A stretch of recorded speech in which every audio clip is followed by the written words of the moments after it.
Bonsoir à tous, bienvenue dans votre 19h.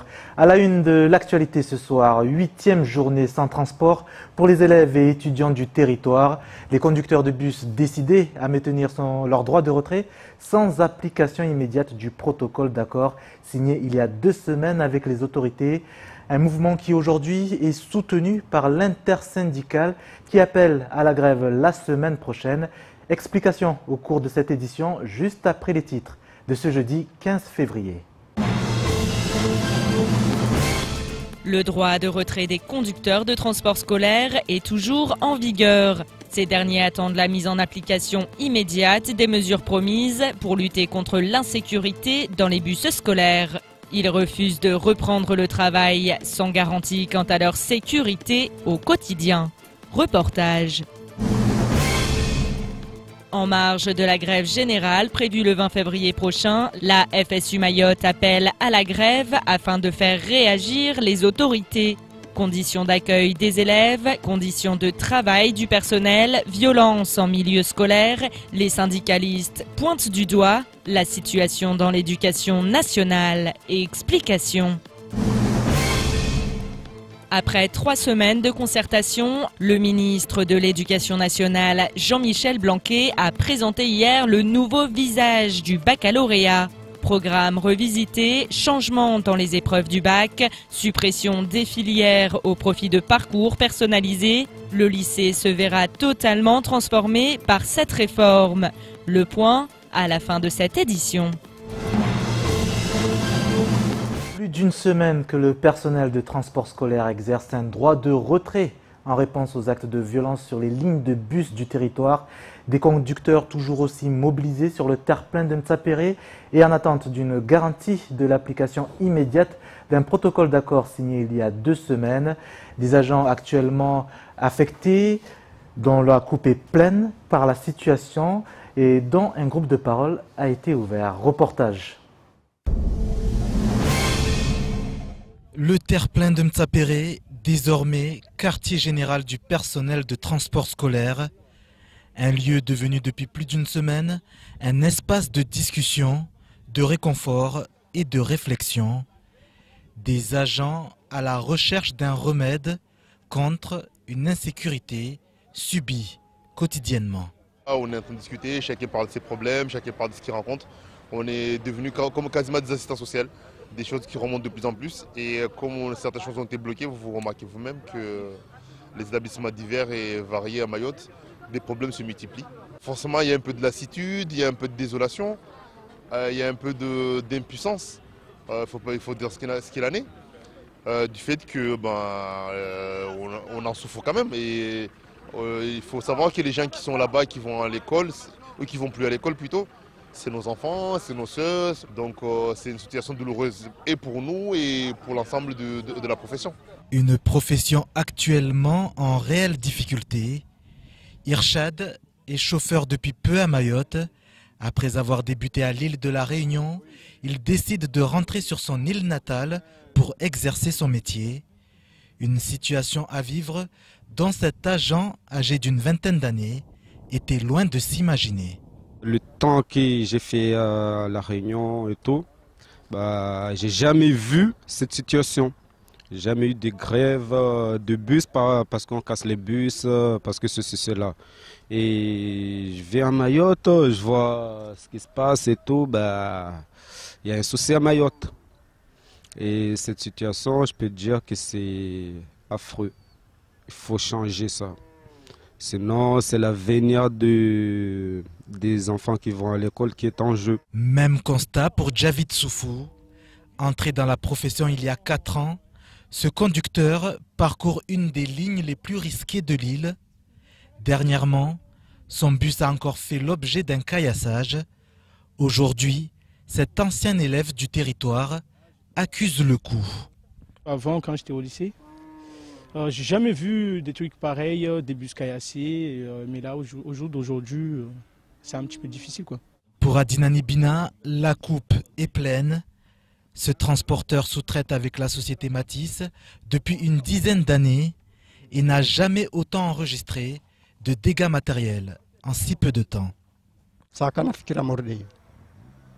mbatwasili bana bena nafikira wabutongozo ka nzuri maana wanasa lazima wasaidie waendele kuli leo wasalia kwa sashtima urdeyo wasumenye magari elewa babu rahar matambu wala ruzungu hazinzia pia kasukire bekula ramwe masubi zidibulira nazili wami mazatu tapangana hadisili leo bani mazara farana hasara sabelewa maana vitri assurance asuzihara kasukiri kasukiri ziliba babu wasuambamba mtwaje demerdi. Un personnel des transports scolaires en attente d'un signal fort des autorités est bien décidé à ne pas reprendre le service dans ces conditions.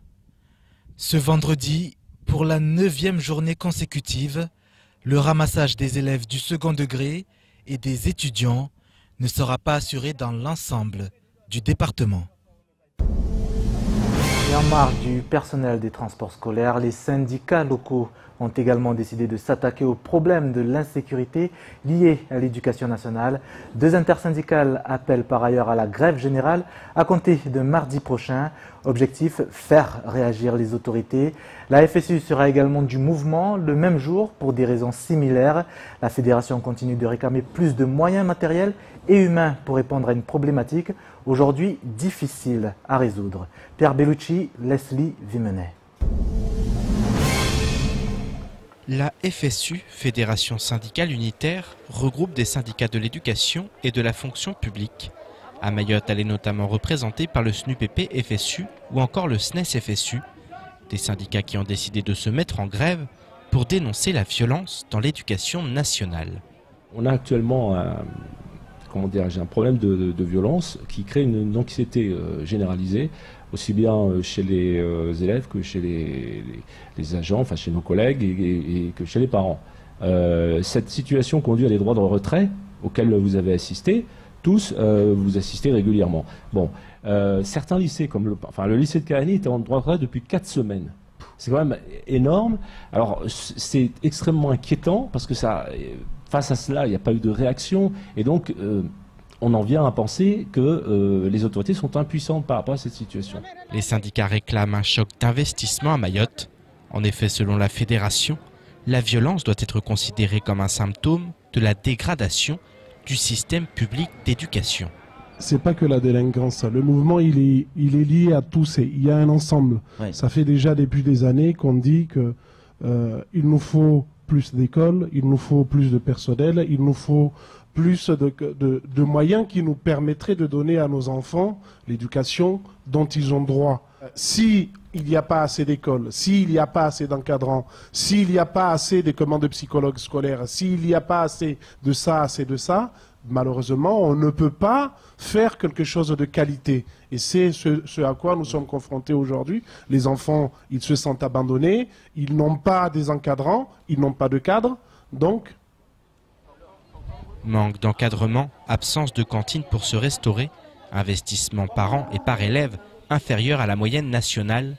Autant de facteurs, source d'une délinquance en plein essor. Il faut simplement, ce qu'on a voulu faire, ce qu'on veut faire par cette grève, c'est simplement rappeler un certain nombre de fondamentaux qui sont incontournables.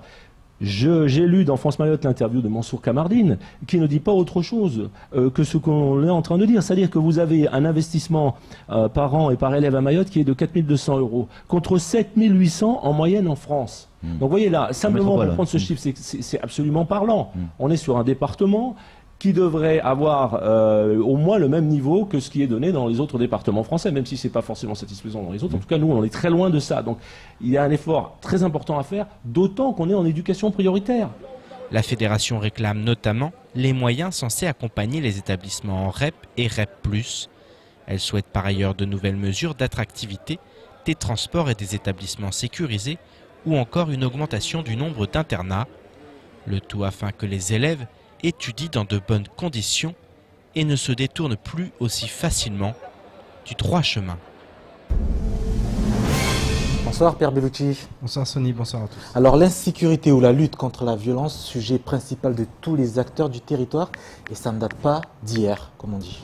Oui, c'est pas nouveau. Là, on voit qu'il y a une espèce d'union, alors à la fois les syndicats, On voit qu'il y a plusieurs préavis de grève.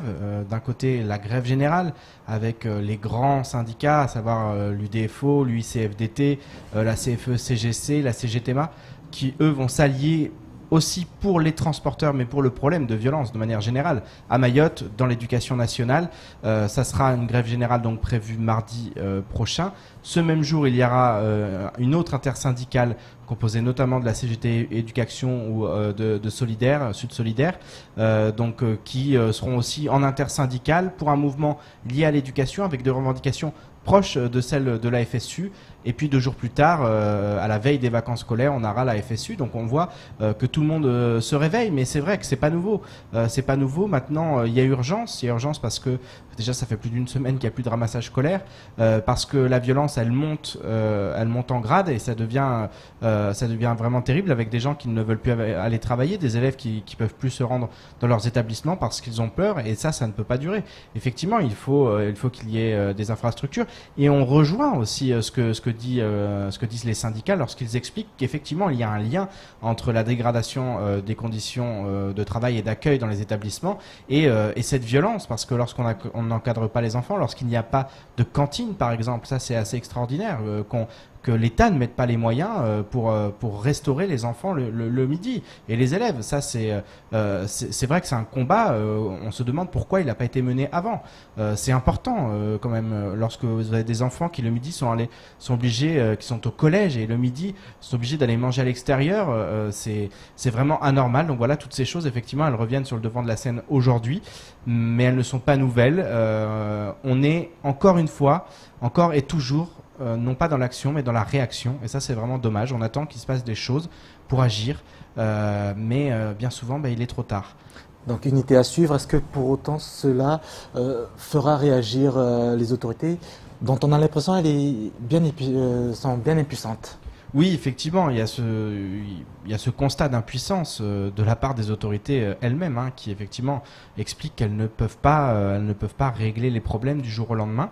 Maintenant, on le voit effectivement dans les établissements en métropole, il y a des établissements dans lesquels c'est difficile aussi, il y a de la violence.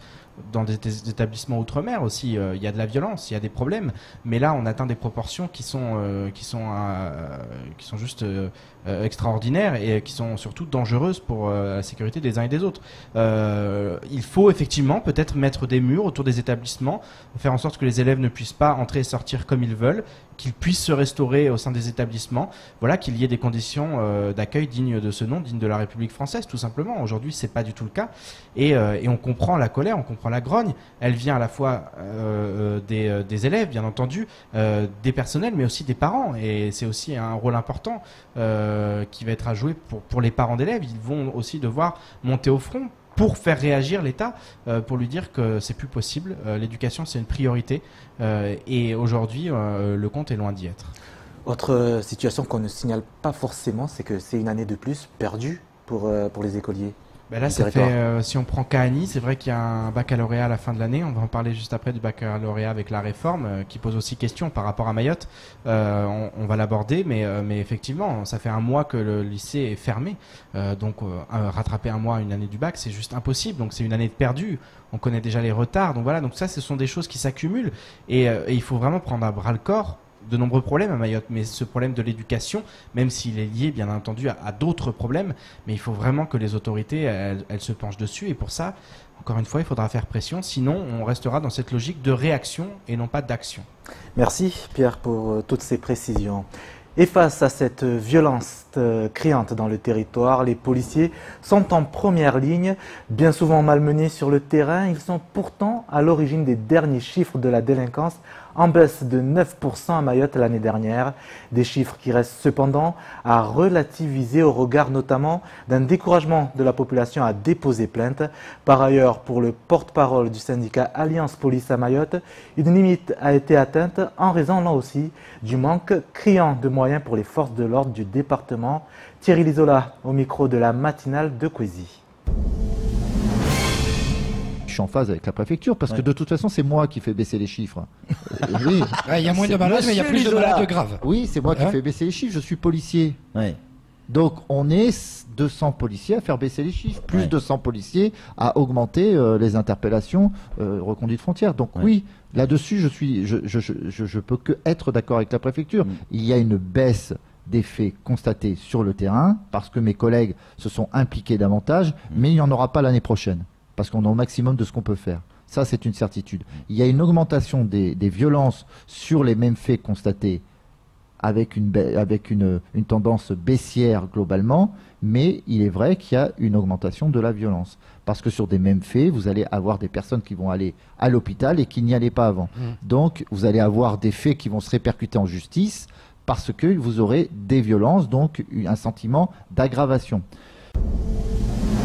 Tout autre chose dans votre 19h, le tourisme, compétence du département, mais également des intercommunalités récemment constituées dans le territoire et qui petit à petit prennent leur marque. C'est notamment le cas du centre-ouest de l'île qui a décidé d'installer un office de tourisme intercommunal, une première dans le département, avec comme objectif de développer le secteur dans un espace regroupant 5 communes. Bonsoir Zaïdani Harouna. Bonsoir Sony, bonsoir chers téléspectateurs et chères téléspectatrices. Bienvenue dans ce 19h. Alors vous êtes vice-président de la communauté des communes du Centre-Ouest qui va installer son premier office du tourisme au lycée agricole de Coconi. Pourquoi tout d'abord ce choix du lycée agricole de Coconi? Alors nous avons la chance, nous, l'intercommunalité du Centre-Ouest, nous avons donc la chance d'avoir comme atout l'agriculture. Nous sommes dans une zone où l'agriculture est l'activité phare. Donc, puisque nous avons en même temps eu cette chance d'avoir le lycée agricole sur notre territoire, nous avons voulu marquer le coup en installant notre office de tourisme au lycée agricole. Qui aura lieu ce samedi. Une campagne de sensibilisation sera également adressée aux socio-professionnels du territoire. Avec quel objectif? Non, mais il faut déjà savoir qu'on ne peut pas installer un office de tourisme sans tenir compte des socio-professionnels. Parce que c'est paritaire.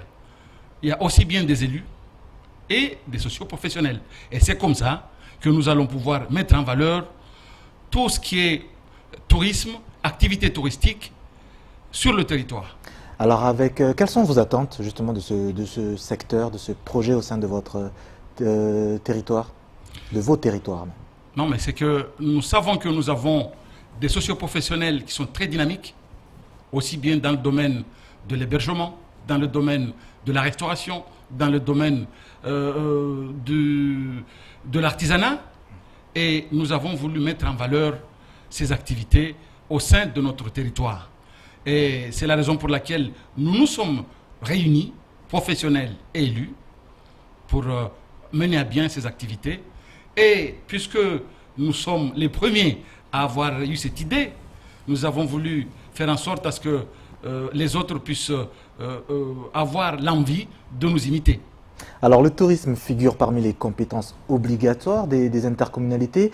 Est-ce que pour le territoire de la 3CO qu'on appelle, est-ce même une priorité, le tourisme? C'est une priorité, et pour quelle raison? C'est que je viens de citer tout à l'heure toutes les activités qui sont exercées au niveau de notre intercommunalité. Et comment voulez-vous que personne ne sache que ces activités existent là-dedans? Et pour que tout le monde le sache, il y a besoin de faire la promotion.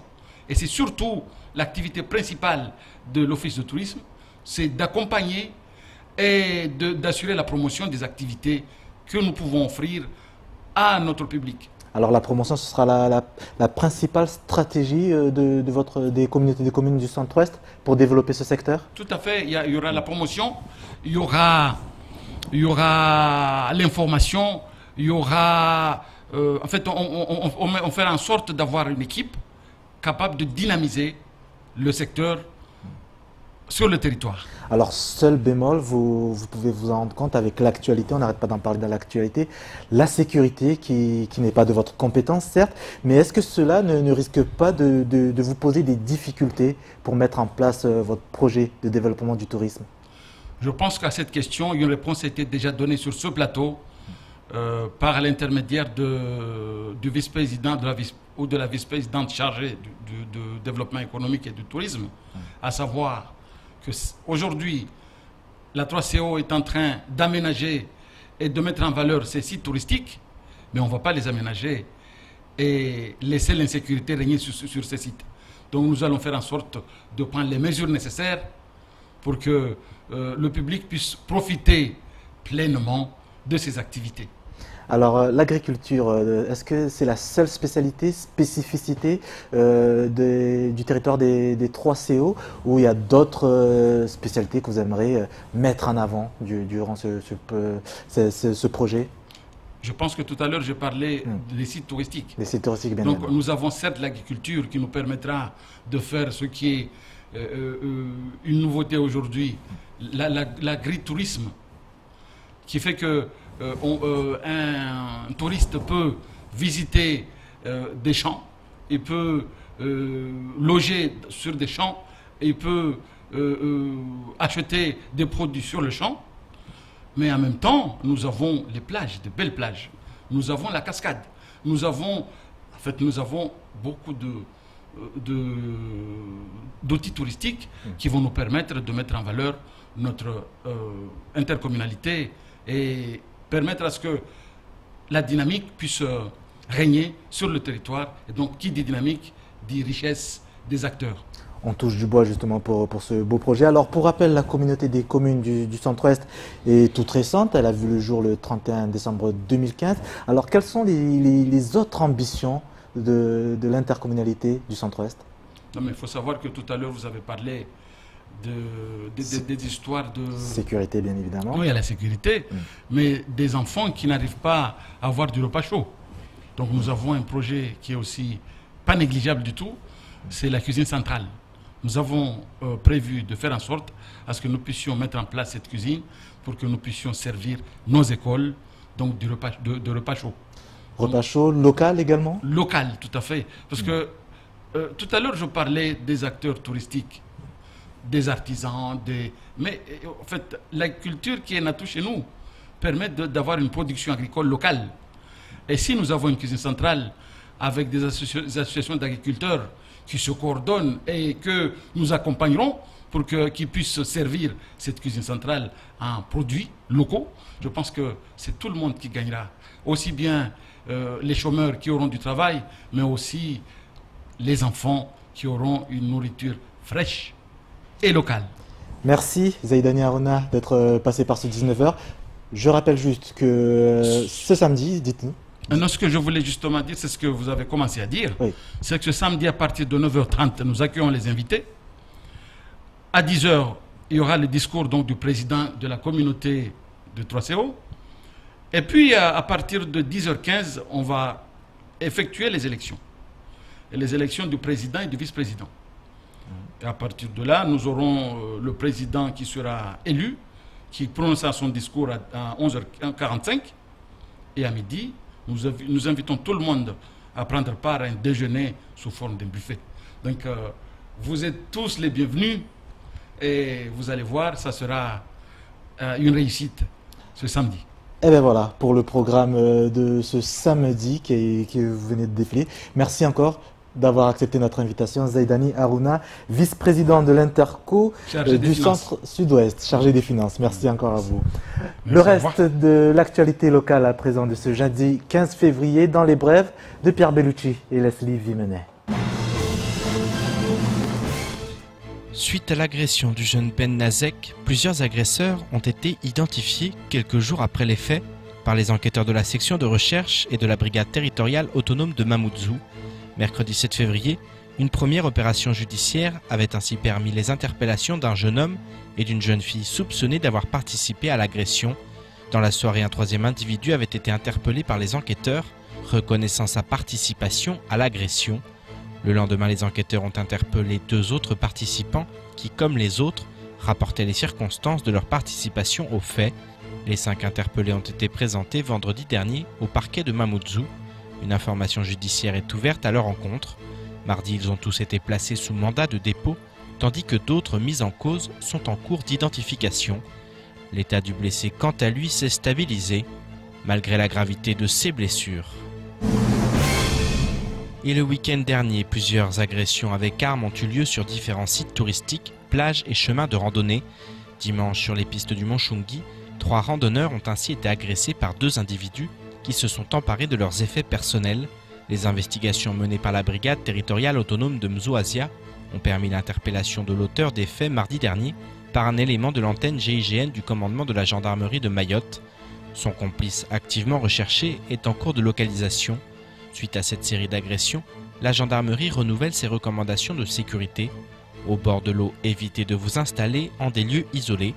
En randonnée, privilégiez les sorties en groupe et ne transportez aucun objet de valeur visible. En cas d'agression, alertez les services de la gendarmerie en composant le 17 et ne résistez en aucun cas à vos agresseurs. Le 7 février dernier, l'actuel président du MEDEF annonçait officiellement sa candidature à sa propre réélection. Depuis la guerre à faire rage entre la liste de Thierry Gallarme et celle menée par l'autre candidate Carla Balthus. C'est dans ce climat de tension qu'hier, Thierry Gallarme a annoncé qu'il se retirait au profit de Carla Balthus. Il affirme ainsi, je cite, qu'après ces 3 années intenses en action, j'ai décidé de retirer ma candidature à la présidence du MEDEF Mayotte afin de préserver l'unité de notre mouvement. À l'Assemblée Générale, je voterai pour Carla Balthus et sa liste et dès le lendemain je serai à sa disposition pour assurer une transition des dossiers dans le cadre d'un MEDEF ressoudé et uni face aux enjeux qui attendent les entreprises mahoraises de 2018 à 2020. Il est temps pour moi de tourner une nouvelle page tout en restant disponible.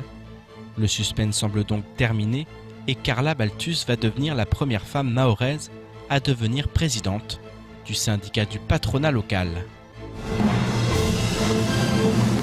Retour au chapitre éducatif. Après 3 semaines de concertation avec les syndicats, le ministre de l'Éducation nationale, Jean-Michel Blanquer, a rendu sa copie et présenté le visage du nouveau baccalauréat, une nouvelle mouture de l'examen bicentenaire qui sera mise en place dès 2021, une réforme nationale qui sera également appliquée à Mayotte malgré les spécificités du 101e département. Alors, à quoi va ressembler le baccalauréat? Nouvelle formule, réponse ou plutôt correction avec notre professeur de la rédaction, Adèle Laurent. Le nouveau visage du baccalauréat a été officiellement dévoilé hier. Dans les changements, les programmes de première et de terminale vont être revisités. 1h30 par semaine sera consacrée à l'orientation et l'épreuve du bac va changer. En effet, alors que l'on compte aujourd'hui une dizaine d'épreuves terminales au bac, le nouvel examen n'en comprendra plus que 4 à partir de la session 2021. Ces épreuves, ainsi que celles de français, compteront pour 60% de la note totale du baccalauréat. Les 40% restants seront évalués en contrôle continu. La fin des séries générales est également actée. Exit les filières L, ES et S au profit des parcours personnalisés. Les élèves suivront un tronc commun et choisiront 3 spécialités en première, ramenées à 2 en terminale. Dans le tronc commun figurent le français, la philo, l'histoire-géographie et l'enseignement moral et civique, de langue vivante, le sport et une nouvelle discipline, baptisée humanité scientifique et numérique. Au menu des spécialités, mathématiques, physique-chimie, sciences et vie de la Terre, histoire, géographie et géopolitique, sciences économiques et sociales, humanité, littérature, philosophie, langue et littérature étrangère, écologie, agronomie et territoire, arts, sciences de l'ingénieur, numérique et sciences informatiques. Comment seront organisées les classes? Qui dispensera les cours de spécialité? Comment seront réparties les heures des différentes matières entre les professeurs? Combien d'élèves y aura-t-il par classe? Autant de questions qui restent encore sans réponse. Ce qui est sûr, c'est que le nouveau visage du baccalauréat, qui verra le jour en 2021, va totalement transformer le lycée. L'objectif du gouvernement est de faire du baccalauréat un tremplin pour la réussite, mais à Mayotte, ces transformations se feront sans adaptation, la réforme étant nationale. Dans un département qui manque cruellement de titulaires et où les établissements sont surpeuplés, quelles conséquences cette réforme aura-t-elle sur le cursus des élèves? Du côté du vice-rectorat de Mayotte, aucune réponse ne nous a été apportée, alors même que ce sujet occupe la une de l'actualité nationale. Ce qui est sûr, c'est qu'à la rentrée 2018, Les élèves de seconde seront les premiers à voir la mise en place de cette réforme. L'affaire est donc à suivre de près.